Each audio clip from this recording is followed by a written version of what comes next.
Hi, everybody, and welcome to another week of the Celebrity Creator Show. How you doing tonight, Brian? I am doing fantastic tonight, Kathy. Me too. Really excited about our guest. But before we get started, I want to tell everybody that's viewing tonight a little bit about you. Now, Brian has been a software engineer for over 24 years.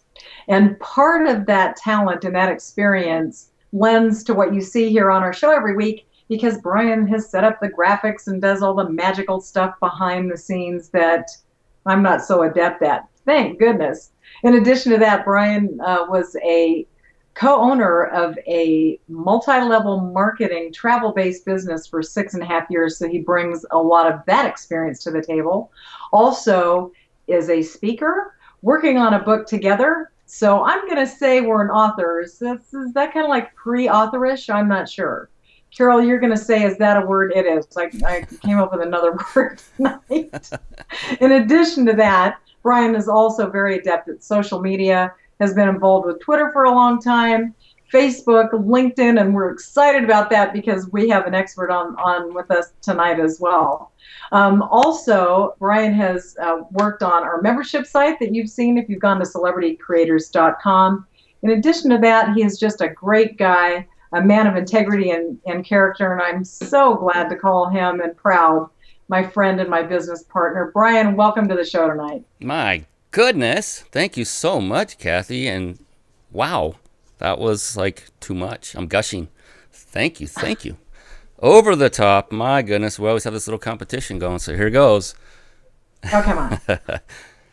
I would like to introduce everyone to this wonderful person to my left, Kathy Stover. She has just an unbelievable wealth of experience. She's been an operations manager and a sales manager with over 25 years experience, and that is with a Fortune 500 company. And it just keeps getting better. She's got network marketing experience. She talked about MLM, multi-level marketing, dating back to the mid-'80s. In fact, that's how she and I met many moons ago. Not in the mid-'80s, but it was a while ago. She's been in affiliate marketing since early 90s, and that's where one of the areas that she truly shines. And by the way, without her, we wouldn't have the fantastic guests that we have on our show week in and week out. She just keeps bringing them like the Pied Piper and always high quality. Tonight is no different. We have a fantastic guest tonight, which Kathy will be getting to in just a moment. As Kathy mentioned, she is also a speaker and a co-author with yours truly. And yes, we're in the process of writing, so don't know if it's legal to say author. That was a good point, Kathy. I'm not sure if it's whatever. We're working on it. She's also a power seller on eBay and a top-rated seller on eBay. Those are designations given to her by other people, not by herself. So that's a very impressive thing there. And she's very adept at social media marketing. She's telling you about my Twitter and things like that. I don't hold a candle to her anymore. We used to go toe-to-toe long ago. Hey, that even rhymed. But she has way far surpassed my knowledge and prowess in that area. So just a wonderful, wonderful person. Again, also very high integrity. And I couldn't imagine doing this business with anyone else. I thank you, Kathy. Let's get this show rocking, huh? You bet. And the person that we want to share and talk to you about is so exciting. Her name is Carol McManus.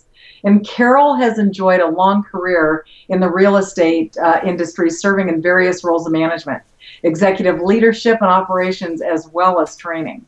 She left her last position as Senior Vice President of Real Estate Operations for Coldwell Banker Real Estate Corporation in 2007 to pursue her dream of owning her own company. How cool is that? Her passion is to help business owners and operators flourish. And as an executive coach, consultant, and trainer, she is able to bring years of experience to the table. As a relatively new entrepreneur herself, she needed to find ways to grow her own business and to teach new clients and referral partners. Social networking became her secret weapon. Today, Carol focuses on speaking to audiences worldwide on how to use LinkedIn effectively and consults with entrepreneurs and small businesses on building a comprehensive strategy to support their business goals and marketing message. Without further ado, we are so excited to introduce our friend and America's LinkedIn lady, Carol McManus. Welcome, Carol. Oh, thank you both. And Kathy, thank you so much for that nice introduction. How are you? Delighted to be here. How are you doing this evening, Carol? I am doing great, Brian. I'm, as you know, I'm on the other side of the coast, so it's a little bit later than where you are, but we're having a fun evening. Oh, I'm glad you brought that up. Kathy and I are coming to you both from California. Kathy from more of a Northern California, and I'm in Southern California. And Carol is coming to us live from New York. So it's fantastic that we're able to do this. And thank you so much for gracing our stage with us, Carol, tonight. I'd like to just get right into it. And, you know, Sure. LinkedIn is an awesome social media avenue. But tell us a little bit, if you would, about your background prior to become America's LinkedIn lady. Well, a lot of it was covered in Kathy's introduction. You know, I had been in the real estate industry for many years, mostly in management, operations, training, and senior executive roles. But when the market started to change in 2007 and the company was going to be making changes, I'm one who stepped forward and said, you know, I'm really ready to do something else with my career. So I left on very, very pleasant terms at a good time. And again, as Kathy said, decided I wanted to pursue this entrepreneurial dream of being an executive coach and business consultant and trainer on my own, with specialty being the service sector. Not just real estate, but definitely the service sector. But had to reinvent myself. I had been in the corporate world for a lot of years, and I grew up actually in an entrepreneurial family and started that way, but had been away from it for a lot of years. So in order to do that, I didn't have a huge marketing budget. And social media was something that, I won't say it was new in 2007, 2008, but it really hadn't caught the business fever that it has today. It was really more social, literally, about relationships. Everybody knew what was going on with Facebook and MySpace, and still a very strong perception that it was more about teens and tweens and young adults. But I had a good mentor myself who said, Carol, you really need to be in the social media space. This is what's going to launch you, and you can do it with a little bit of time investment and with very little financial investment. And that was music to my ears.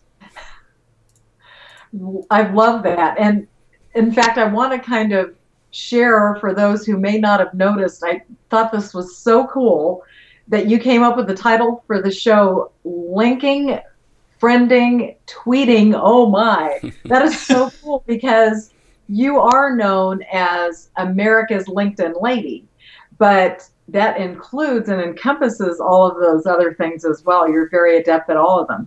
But what I want to know is, how did you come up with the LinkedIn lady branding? Well, it actually found me, and it's a great question, Kathy. You know, I did use all of the social media. In fact, beyond LinkedIn, I set up, you know, an Orchid profile, a Plaxo profile. I even have, I think, one still out there on MySpace, if MySpace even still exists. I have a couple of Squidoo lenses. I tried it all. And what I found was my real business was coming from LinkedIn. Again, I'm in the business-to-business market. Being a professional and a corporate person, I found my rhythm with LinkedIn very, very quickly. Certainly built my personal relationships on Facebook.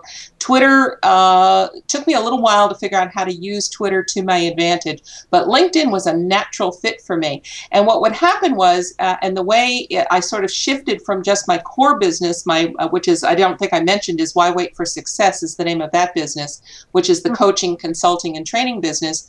But what started was I was doing some informal speaking on the subject to my coaching chapter, to the Chamber of Commerce, to the Kiwanis Club, you know, to local networking groups that I belong to, and realized not only what a voracious appetite there was and interest in this whole subject of social media, but more importantly, the absolute ignorance on people's part, that there was the curiosity and anxiety, but people didn't know what to do. And I knew more than they knew because I'd been doing it. So what would happen is people would forget my name, but they'd say, oh, you're the LinkedIn lady. And so that's really where it came from. The branding found me. And then I worked with my coach and said, you know, you really need to capture that. You need to own that. You are America's LinkedIn lady. And so that's where it began. That is a cool story, because having the branding come to you, I wish it were that easy for us, because Kathy and I went through one other name before the one we have now, and it was not the best of names, but we found it finally. But you're very fortunate to have it come to you. That's pretty neat. Well, I just wanted to throw something in here that you mentioned, and you were talking about speaking at local places like the Kiwanis Club and just kind of local to your area. So, for those that are watching that might be thinking about speaking or talking about their business topic, that's a great tip for folks out there to maybe look in their own backyard or own neck of the woods, if you will, to kind of get the word out for whatever their business is. Well, Kathy, that is so important, and I could not agree with you more. Having worked for a very, very large international real estate brand, I was used to being on the national stage and have a pretty good reputation in that industry across the width and breadth of the country. But when you're starting a new business and a new branding, regardless of what you've done in your past life, you really need to get your sea legs. You need to test it out, and the best place to test it out is in your own backyard, and build that reputation, build that momentum, fine tune your message, and it finds you. It sort of propels you along, and that's what leads to the national opportunities. So for just to pick up on what you were saying, for anyone who really wants to become a national speaker, you really need to get very, very good, and the best place to do it is right in your own hometown. Yeah, that's a great point that you brought up, and thanks for asking that, Kathy, because we're saying that that's a great place to test out what you're speaking about, what the reactions you get at very little cost comparative to a full-blown event, and you suffer less embarrassment. The whole thing is a great practice ground. Kathy and I are actually looking into that as well, so it's excellent advice. Real quick, before we go any farther, I tend to wait too long in the show, so I want to get this in now. Everyone watching the show, do not do this right now. On our website, celebritycreators.com, there is a picture of Carol in her yellow outfit there, looking very beautiful and wonderful. After the show, click right on her nose. After the show, click right on her nose, and that will take you to her Facebook page, so be sure to connect with her there. Also, beneath us, you'll see a banner, America's LinkedIn Lady. Click on that and you'll go to her website that's very specifically geared toward LinkedIn and social media. So you'll definitely want to get connected with her there as well. Want to make sure you check her out, get connected. She's a wonderful woman. She won't bite. Definitely go and get connected with Carol. Even though she's from New York, a lot of people go, "Oh my gosh, they're those mean people." No, they're wonderful people. I love New Yorkers. Brian, I lived in Hawaii for 6.5 years. I mellowed out a lot. Mellow, I love it. Well, we know Marianne Amon. She's a New Yorker too, and she's a real sweetheart. I think that they just grow some really cool people in New York. Oh yeah, they do. Now, Carol, getting back to the social media, you know how it started a while ago. I think it kind of started with MySpace, and then it went on into the Facebook and Twitter, and then LinkedIn, and others have come on board. Now, you remember in the old days with MySpace especially, it was, you're seeing things about, oh, I woke up and I, picked my nose, or I ate cereal today. It was really for the younger crowd, as you mentioned earlier. And things have changed, and a lot of people use it for business. You see spamming going on. You see just regular interaction going. What is your philosophy, Carol McManus's philosophy, on using social media? It's really one word, and the word is relationships. The way I describe it, and I appreciate what you said, Brian, about the background of where social media came from, because it did start with the teens and tweens and the young adults. Then the internet marketers moved in and sort of began to move it in a different direction. Then the adults moved in, and of course one of the standing jokes is most adults got into Facebook or MySpace because they wanted to see what their kids were doing and got the bug. And decided, oh wow, this is really fun. I can connect with friends and colleagues and old neighbors and all those kinds of people. I call it the perpetual Christmas letter, where people have those conversations that go on mostly in Facebook, or on Facebook, I would say, is the primary medium for that. And then it's really only in the last 2 years that business has caught on to social media in a very big way. And it has completely changed the landscape of how social media is being used and what people's expectations are. And frankly, I think it's dangerous ground, because social networking, and the way I describe it to my audiences, social networking is nothing more than a virtual event. If you go to the Chamber of Commerce, if you go to a BNI meeting, if you go to a church social, if you go anywhere where you are around people with the purpose of getting to know people and talking about business, The goal is to get people to know you and to like you before they will trust you, and people have to trust you before they'll do business with you. And we know that. In fact, if you go to one of those events and somebody runs around the room shoving business cards in your hand, and by the way, my industry, real estate, are the worst at doing this, because they will run around a room and say, "Hi, I'm Carol McManus, want to buy a house? Hi, I'm Carol McManus, want to list your house? Hi, I'm Carol McManus. And you know anybody who wants to buy or sell a house, or somebody you can refer me to?" And they really don't follow the protocols of what proper networking is, which is getting people to know you. And sometimes, Brian, to your point, that involves some pretty mundane conversations. What do you think about the traffic jam on the 405, or out here on the east, it would be on 95, or on the George Washington Bridge? What's the weather doing today? What do you think of the new Starbucks logo, and why did they raise their prices again? I mean, we have these conversations with people all the time.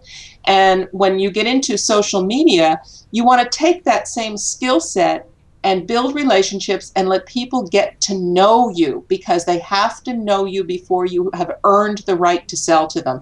So if people sell prematurely, big mistake, and they're going to turn off people, and they've completely defeated their online presence and their whole persona online.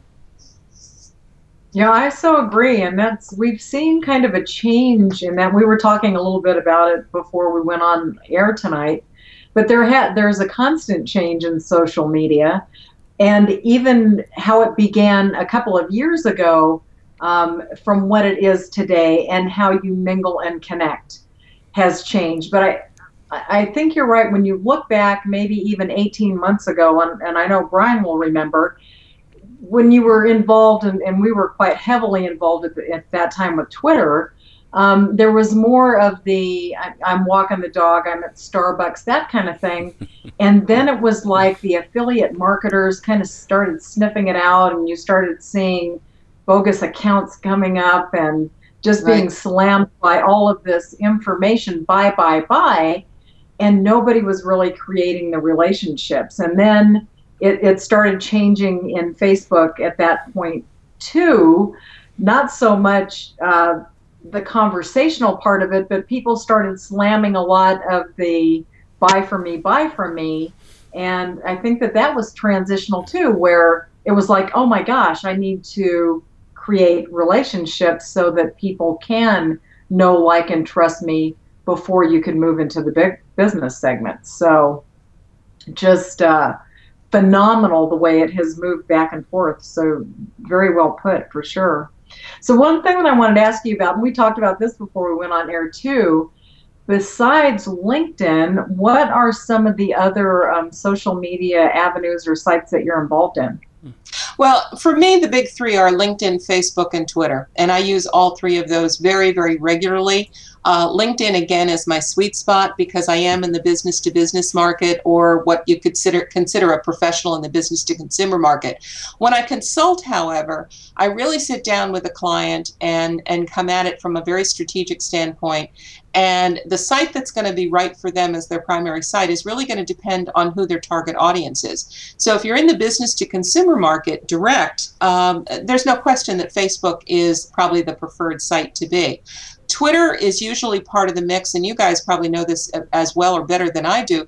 Twitter I see as a push mechanism, a way to get people to follow you, to begin to be engaged with you on whatever your expertise or your interest or your dialogue is. But then through the use of hyperlinks, you can send people to where you want them to go for the bigger message. And that might be your website, it could be your blog, it could be your Facebook page, your LinkedIn profile, it could be another article or somebody else's blog. But you become that person that they follow because you're going to send them in the right direction. But to your point, Kathy, it doesn't always mean sending them to a sales page or a squeeze page where you're trying to immediately sell them something. It's still about building relationships. You know, and it's interesting because you still see some of that where it's just the selling, and it's almost the old premise of throwing it against the wall and seeing what sticks. And so I have to believe that if they're using that tactic, it must be working for them to some degree. But that is certainly, as you've mentioned, not the way to develop your relationships in your business at all. Right. Yeah. Absolutely. And I'm not convinced that it is working for a lot of them. It might for the mass marketers because for them it's simply a numbers game. But for the Right. average business owner, when you're talking to entrepreneurs and small businesses or even larger businesses who want to have a serious social media online presence, they want to have a relationship. My favorite example is Zappos, who have basically moved their entire customer service experience to online, primarily through Twitter, but also through Facebook. And that's how they stay in touch and stay on top of their client relations. So it can be managed no matter how large or small your business is, but it's really about engaging the customer in conversation. And that actually reminds me of something that the way I describe it to people so that they can understand what really is happening in this big world of cyberspace. Because marketers, I find, have that mass marketing message. They're used to running big ads, print ads, or TV campaigns, or radio campaigns, or billboards, whatever medium they have been using in the past. And they tend to come at social media with that same vigor.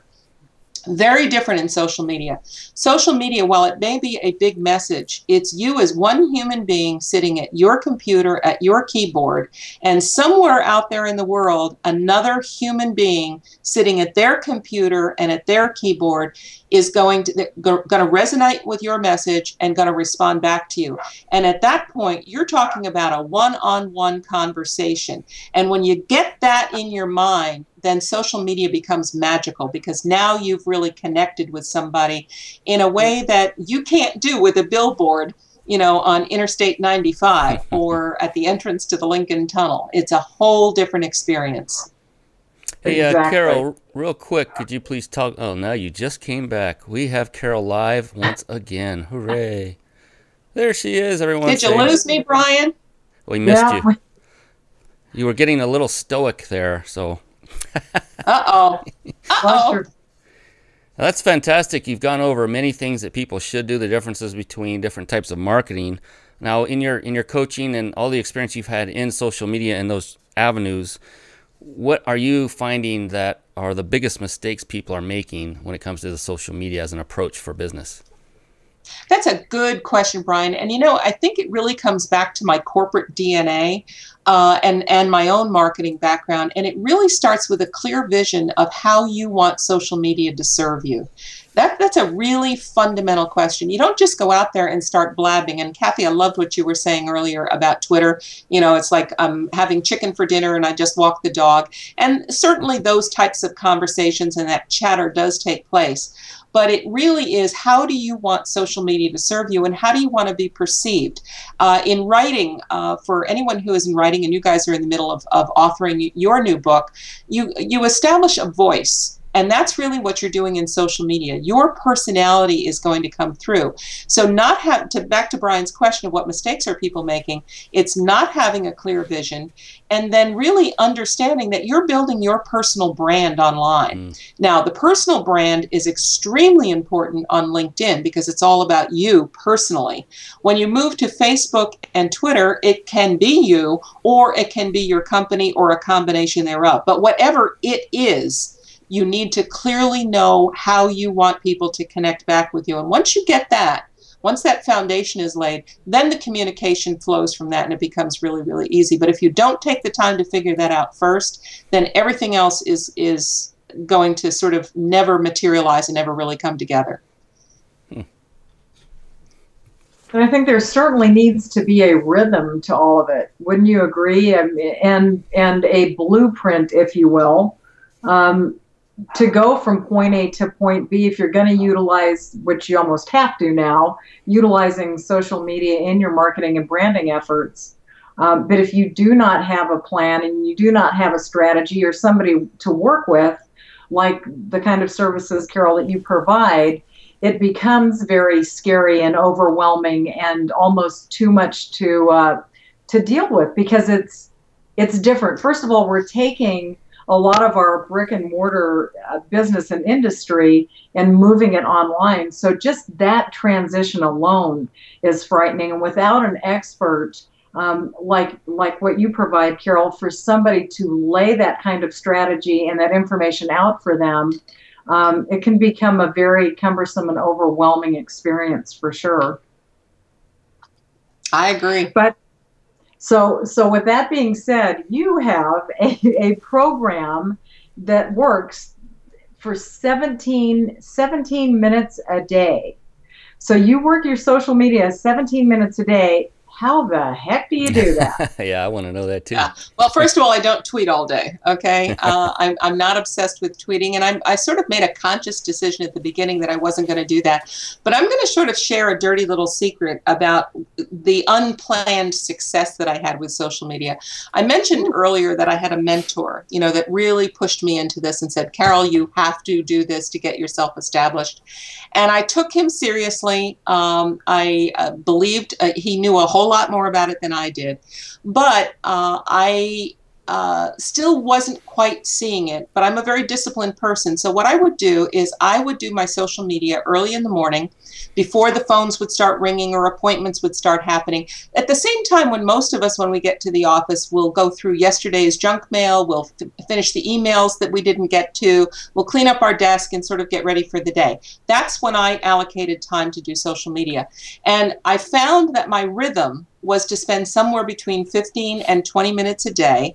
And I would do different things on different days. Of course, in the beginning, I was setting up profiles, and then I moved into establishing connections and friends. And then as I moved into it and got a little bit more deep into Facebook and LinkedIn, I started playing with groups and enhancing things that were going on. And but it was always this 15 to 20 minutes a day. And I'll be really honest with everyone. What happened was I would either truly just sort of say, okay, I'm done, I'm bored, or I would look at my watch and say, okay, it's time for my real day to begin.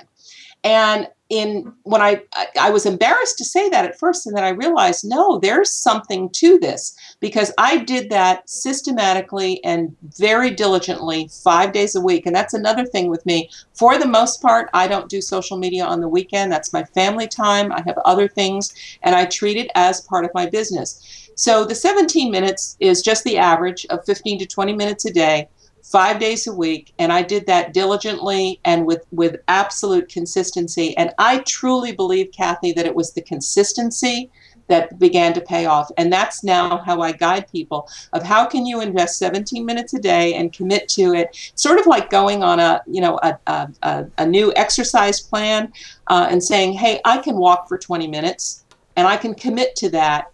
And then you know that over time, at the end of the month, at the end of 6 months, you're going to see tangible results. That's exactly what happened to me. The results just began to appear. And that was when it was like, wow, there's really something to this. But I would rather see people do 15 to 20 minutes a day than do it once a month for 2 hours. I don't think they would get the same results. Yeah, and the thing about it is that 17 to 20 minutes a day consistently for you turned into 6 figures. Yeah, quickly. Very quickly. And that was, you're talking 17 to 25 days a week, taking time for your family. That's absolutely phenomenal. Brian and I both feel very strong about family time. Mm-hmm. So to be able to do that and keep that within the confines of your business and have a 6-figure number is absolutely phenomenal. Congratulations. So what does that tell you out there for the people that are watching, not only live, but will be watching the recorded show as well? Carol knows her stuff. She has come up with a system that if you follow it and follow within the plan and the program that she's put together, she can lead you down the path to positive consistency. And Kathy, just to build on that, because 6 figures, that doesn't really mean anything to people. In that first year, that was about 17 different true contracts or client relationships, which on the low end might have been $1,000 speaking engagement, and on the high end was a $50,000 multi-month, I think it was a 6-month consulting engagement. But it's important to point out that none of that business actually happened on LinkedIn. LinkedIn opened the door to conversation with people that I didn't know a year before, or people that I had reconnected with on LinkedIn who I had long since lost connections with. I didn't have emails or phone numbers. In fact, my favorite story is someone who I had not spoken to or seen since he left the company I was with 25 years before. We reconnected on LinkedIn, and it started off of, oh, it's so great to reconnect with you. He paid attention to my profile, and I with him, and it turned out we were doing some similar things in the business consulting space. And he says, you know, Carol, he says, I have a client who's referred me to somebody else in the New York area who is looking for a consultant. To be honest, I don't want to deal with it. I don't like to travel anymore. I'm still in Southern California. If I refer it to you, would you, and you get the contract, would you be willing to pay me a referral fee? And the answer was absolutely yes. So what happened was I followed up, I got the engagement, and first the opportunity to meet with the client through the referral. I got the engagement, was successful with it, paid him a very nice referral fee. I ended up with a huge client that I would never have had through any other means. They wouldn't have even known about me. And it was all through social media. And in that case, it wasn't new relationships, it was rebuilding on old relationships. So the magic of what can happen is it's sort of when you least expect it, magical things do happen. Yeah, it's I love magic. It's like the great connector, you know, social media. Just it's awesome. I have interfaced with people I haven't met, like you were talking about, Carol, on a personal note, you know, from people in high school eons ago. It's like, oh my gosh, you know, it's so cool. And there are a couple things you mentioned that I really want to touch on. You mentioned three words: discipline, diligence, and consistency. That is a common theme amongst anyone who is successful in business, regardless of what it is you are tackling. So that was very key, and I'm glad you brought that point up, Carol. You are a very diligent individual, and you are now reaping the rewards for that diligence and consistency to keep going. It can be hard, like you were talking about a health club membership. That's difficult to keep going because there's pain involved, physical pain. With any kind of business, there can be financial pain because money might be going out, may not be coming in at the moment, but you're trying to build yourself up and brand. So thank you for pointing that out. And you also mentioned something about, in very lightly, one of the days that you chose to work on, or you work on it 5 days a week, but one of those days would be enhancing your profile or building a new profile. What are some major things you can see that people can do, that you have seen, that folks can do to enhance their LinkedIn profiles to make it more positive? Oh, wow. More, yeah. That could be a whole nother show just by itself. but let's start with some of the basics. The biggest mistake that I see people make is either not posting a photo at all or not having a good quality headshot. And let's talk about LinkedIn first, and then I sort of want to tie it to my own personal philosophy of how it connects with all your other social media. It is hugely important to have a quality headshot. Again, this is your virtual networking event. And it's very important for people to see a close-up of you, to be able to see your eyes, see your smile, see what you look like, and ladies, I'm going to be real sexist here, what you look like now. I will tell audiences, ladies, please don't go out and pick out your photo from your college graduation because you looked hotter 20 years ago. Nobody cares. They're doing business with you now. And it's really, really important because when they do meet you, you want that connection and that recognition that you are, in fact, the person. But there's also a lot to be said that there's also a lot to be said that people will connect with that photo. Now, just to carry that one step further, I have a personal philosophy that your primary headshot should be the same photo that you use throughout all of your social media and your website. And that's Facebook, Twitter, your blog, your website, you know, Plaxo, wherever you are on the web. And this is Carol McManus's philosophy, but here's why. And you've both alluded to this. This is fast-moving space. Mm-hmm. And some people are more comfortable in Twitter. Some people are more comfortable on Facebook. There are the Plaxo users out there. Somebody may just stumble across you on Squidoo, and then they see a link or a Google search, and they see your LinkedIn profile. You want to reassure them that you are the same person, that it's you when they land on these different sites, that there's that consistency. Now you can change those photos and update them. If you go and have new photos taken, then again I would say change them all. The site that I fight clients on most on this subject is Facebook, because Facebook obviously is all about pictures, and I'm all for that. But to me, that's what the image library is for. You can put all the photos you want there, but make it about you. Don't make it a family shot. Don't make it a long distance shot. Don't put up your cat or your dog or anything else. That's not who they're connecting with. They're connecting with you. And again, not everybody agrees with me on that, but I really have strong feelings about that, because that's who they're going to do business with. And again, remember, I'm coming at it from a business perspective. Right. If you're doing it for fun and personal reasons, and that's the only reason you're on Facebook, then what I'm saying actually has no relevance whatsoever. So that would be the first one. The second one, which is probably one of the best kept secrets about LinkedIn, is what's referred to as the professional headline. And that's that real estate right under your name when you first land on somebody's profile. And if you don't do anything to override that, what it will do is it will default to what your current title and position is. So when I first started doing this, my title was founder and CEO of Why Wait for Success. And if you look on a LinkedIn profile, if you go to your screen, that title is about an inch below where it appears under your name. It's already there as your current along with your past titles. And in your profile or on your professional headline, what does that really mean to anybody? They have no idea what Why Wait for Success is.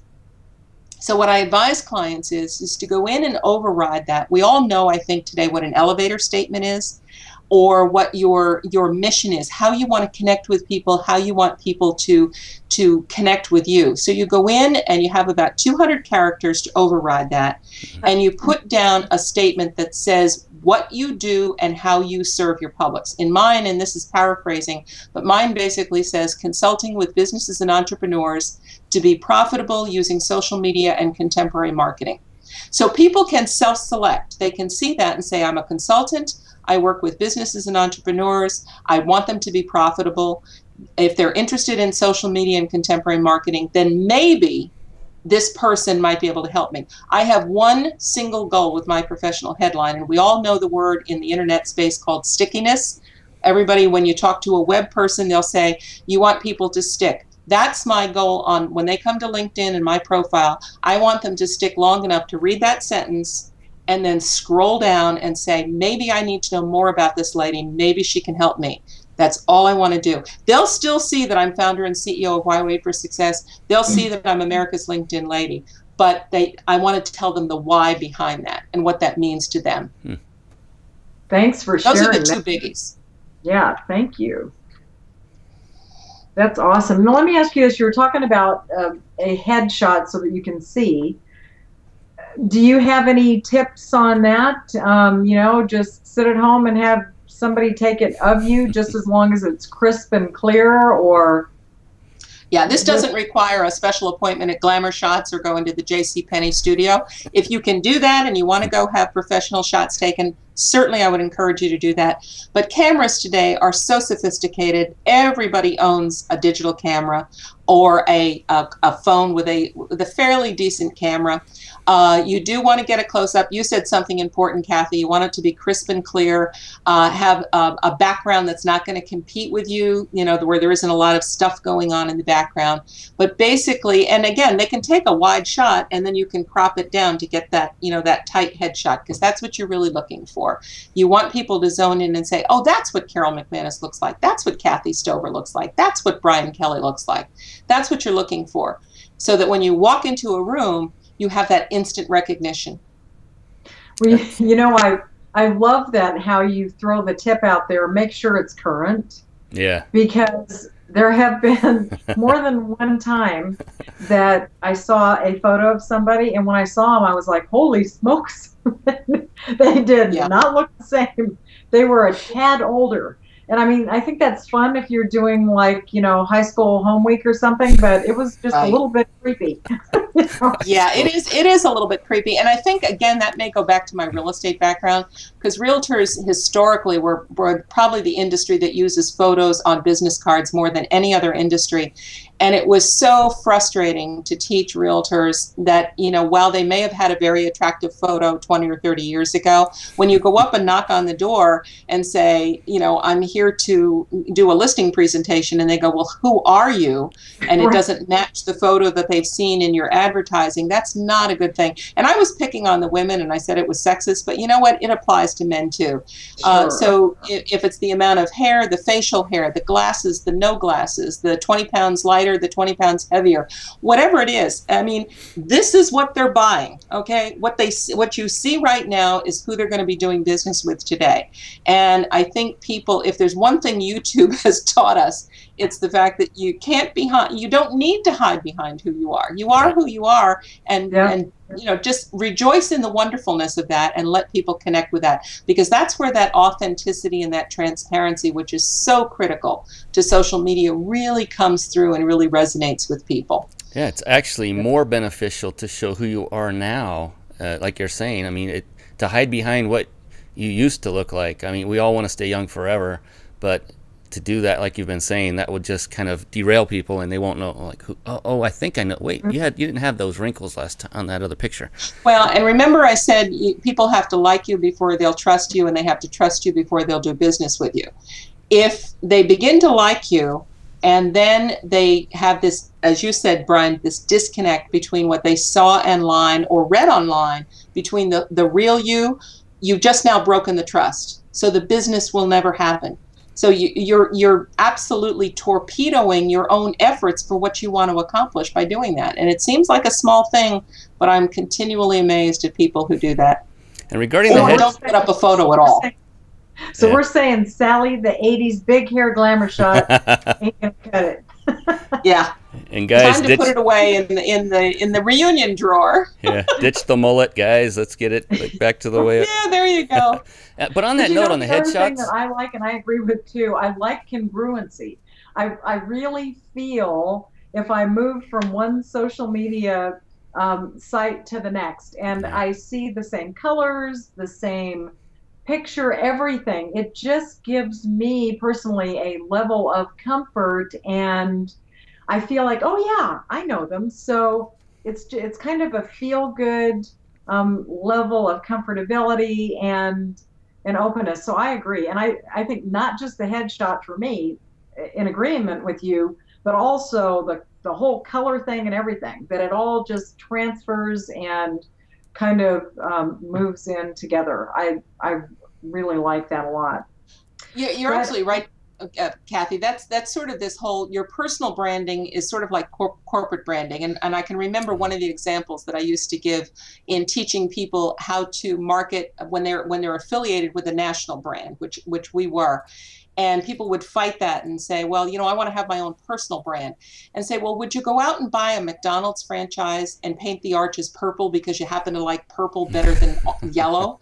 You wouldn't do that, because you've got that investment in the brand. So what you're saying, Kathy, is hugely important. Think about what, not just your picture, but think about what you want your personal brand and your image to be. And you don't need to go crazy and overboard with that. But the most important word that I heard from you, again, goes back to something Brian complimented me for. It's consistency. And I love the reassurance. I think I hadn't even thought about that, but that's a really good point. It makes people comfortable, and it helps to build that trust. And on the headshots, I wanted to share briefly, Kathy, and my personal experience on that. I know what we ended up doing, and I think I would recommend others do the same. And just because of what our personal experience was, we each, at our own locations, respectively, attempted to take good-looking photos. I mean, I had my son on a ladder, I had lights, I had a backdrop put on my wall, all at home, and it came out okay. But it was a royal pain in the you-know-what to then go in and edit all the imperfections. And, how many people can even edit? How many people have Photoshop? Kathy had similar trials and tribulations at her end. And we ended up hiring a professional photographer. Now, do you have to hire a professional? Probably not. You could probably go to the mall, go to Kitty Candids or some little, where they take kids' pictures in a heartbeat and you go through the line. But they have the lighting. They have the backdrops. It's all there. Right. You pay a little bit of money. That's a good point. We were marrying ours together as well. Yeah. Well, that's right. We took them separately, and then we were trying to Photoshop them together. It was like, wow, what were we thinking? It was a little weird. Yeah. What you're both saying is it's worth the investment to do it right, and I agree with you. I truly think so. Yeah. If you're in a hurry and need to get something up, then get something up. Dress up, look nice, do the best you can, get it up there, and then when you're able to, go out and get something more professionally done, and you'll be much happier with your image. And I'm so happy with what we've got as our final product. I don't know, Kathy, they just came out phenomenal. Absolutely. Yeah. We had different shots taken. Although I have seen a lot of home where people are doing them themselves, like Carol was talking about, and they look phenomenal as well. So I think our whole deal was trying to marriage the separate photos together. It didn't work. Oh yeah, you had the lighting with casting shadows one way on one and another. It was, oh my gosh. It's almost like, the sundial was going on one side, but but I just want to kind of slide in the picture just a little bit more here. And that is, Carol, you were saying that a lot of people do not agree with you, and I find that too, and I do agree with you, particularly on Facebook. I've seen things where people say, you should switch your photograph out every so many days so that people can see other pictures. But I agree with you. It's like, put them in the albums and let people thumb through there and, keep it the same. Congruency speaks. Put it up on a wall posting and then lead them to the image library. I mean, there's so many things that you can do on Facebook, but again, it's still about you. Absolutely. Absolutely. So I want to ask you, so what do you think is the biggest mistake that people make? There's actually two. The first is the not staying engaged. In fact, I had somebody in a group that I was visiting speaking on this subject last week, and she was very aggressive because she had not been successful on social media, and she was, I think, probably challenging my credentials, which was fine. And she says, well, I have 100% on LinkedIn, on my profile, and nothing's happening. So, I'm not buying any of this. Oh. And my nice question back to her was, I said, well, first of all, congratulations on getting to 100%. That not everybody does that. But what are you doing on a regular basis? Mm. And she says, well, what do you mean? And I said, well, when was the last time you updated your profile? How often do you go in and put an update in your profile? How often do you log on? Do you belong to groups, and do you get involved in the group discussions? And there were 2 or 3 other questions, and this was a dialogue going back. I wasn't just barraging her with questions. But the point was, she was doing nothing. She got to 100% and she thought she was done. And that right there is the mistake. You have to stay engaged. It would be like going to, and again, I'll go back to my real networking event versus the virtual networking event. It would be like going to a networking event, circulating the room once, and then going and sitting on a chair in the corner and expecting things to happen and people to seek you out and suddenly want to do business with you. You can't do that. You cannot be a wallflower in social networking. You have to be engaged in the conversation. There's a lot of people that will go into it tentatively at the beginning, and they're sort of voyeurs. They'll sit on the sidelines and watch what's going on. And at the beginning, I don't really object to that, because you sort of want to get your rhythm, see what the conversations are, see what you're comfortable with. But at some point in time, you got to get in the game. And if you're not willing to do that and do that consistently, you'll lose. That was the first one. The second one, it goes back to the selling prematurely before you've earned the right to sell. And please, if they don't take anything away from this session tonight, please remember that one. Try to save the selling for the offline conversation.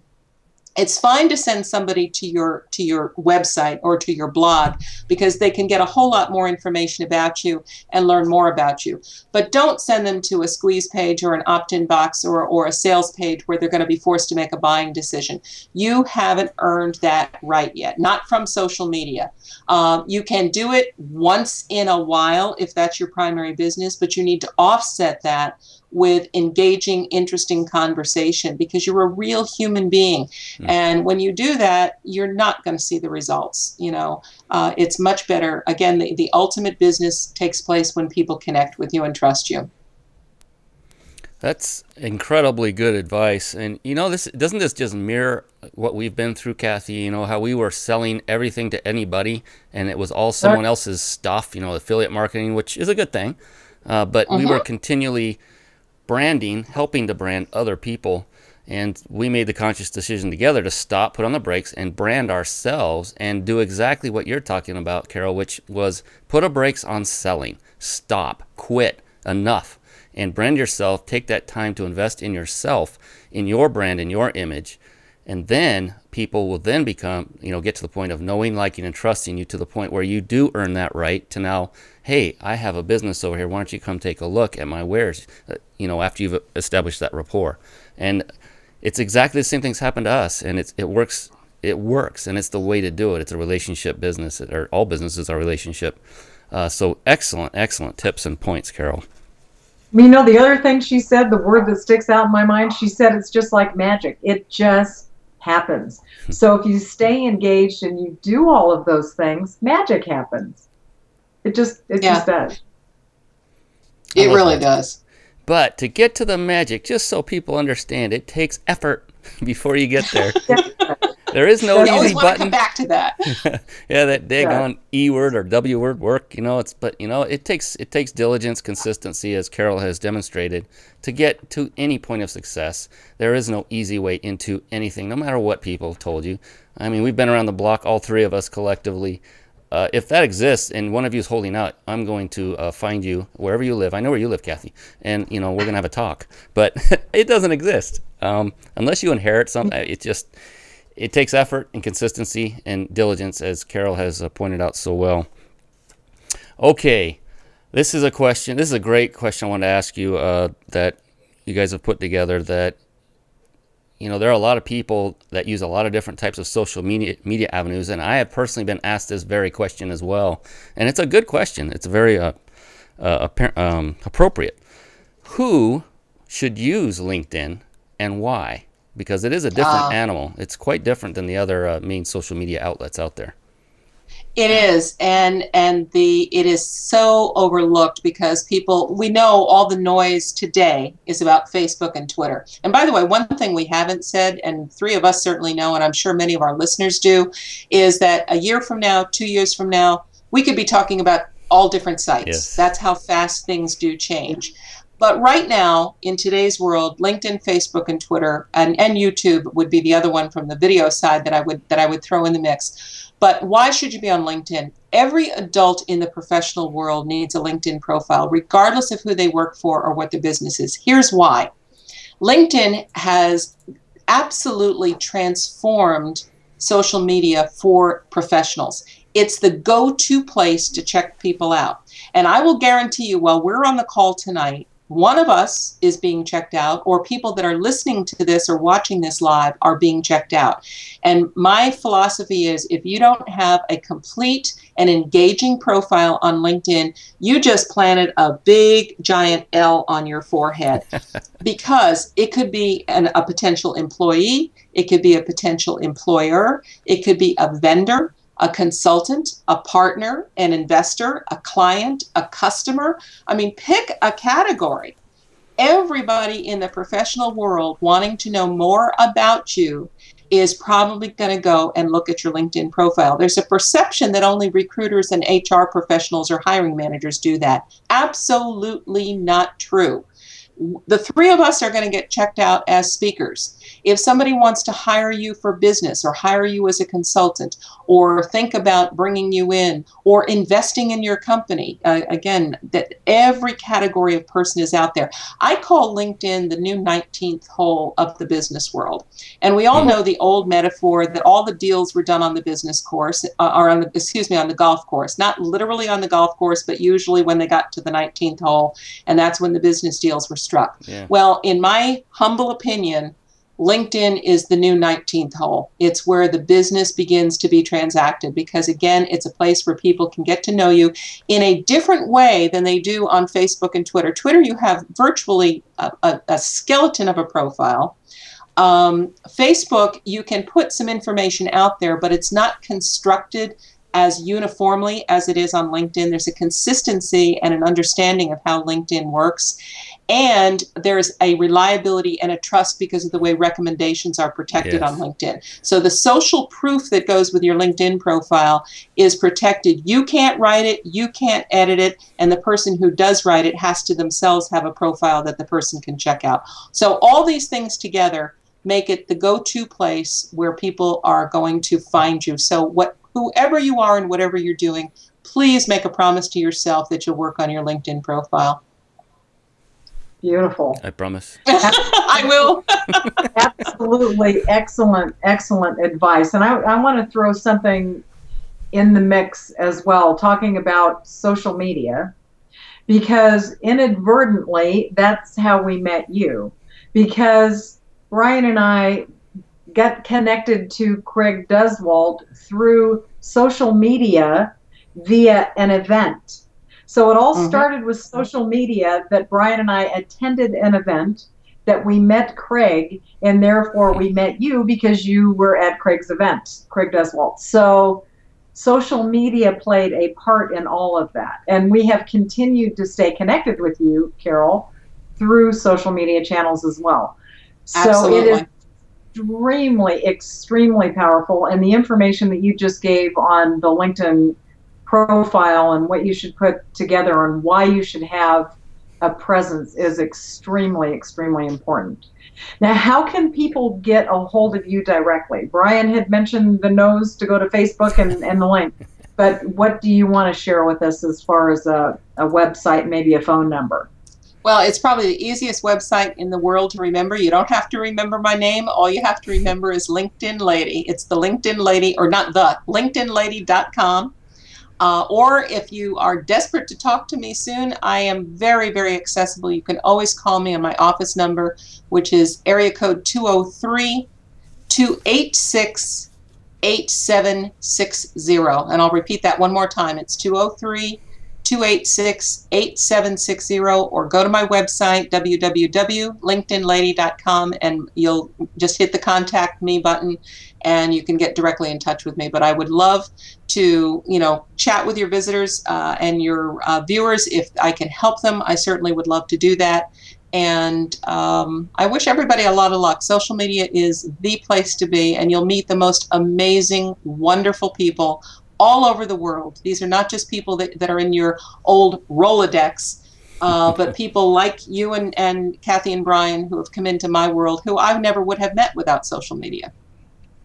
Well, the other thing that I think I would love for, and I know Brian would too, to have you plug, is the fact that you are a very well-known speaker and are out there on the speaking circuit. You also have something very exciting coming up back in your neck of the woods in May with Rick Frischman and Author 101. I don't know the exact dates. Do you want to tell our viewers about that as well? Sure. It's here in New York City. Thank you, Kathy, for that. It's Author 101, the East Coast event. It's going to be May 22nd and 23rd. That's a Sunday, Monday.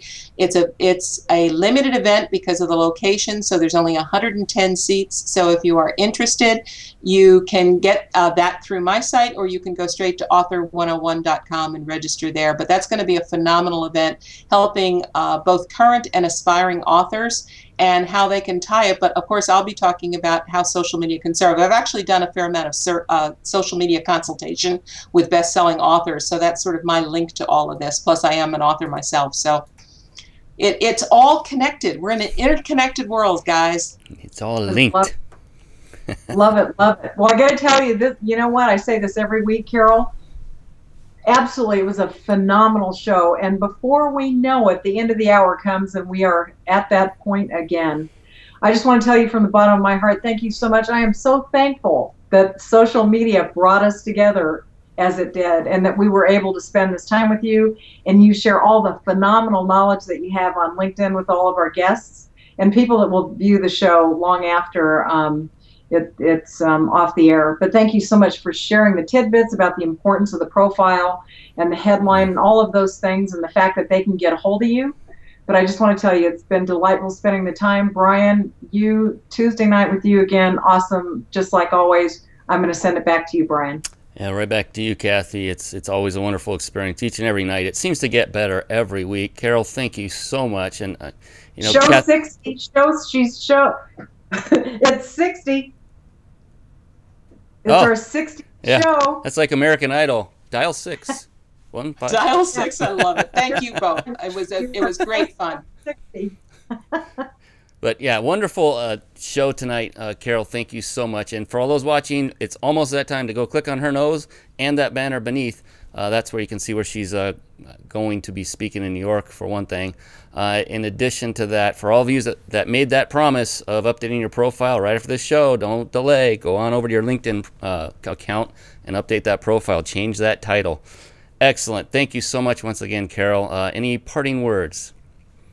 No, just thank you for the opportunity. It was delightful. And don't be afraid. That would be my parting words. You know, jump in. You don't have to jump in the deep end of the pool. You can get in the wading pool. Just try it out. Get used to it. Get comfortable. And know that you're just one human being connecting with wonderful human beings across the universe. Very nice. Very nice. All right. With that, we have another great show coming up next week. So be sure to tune in to that. Click on the register link above, and we will automatically send you an email for the actual date and time and the guests that we are going to have on. Another fabulous guest. But until then, we must sign off for the evening. It was a joy. It was a pleasure. We thank you all for watching, and we'll see you again next week. Good night now. Good night.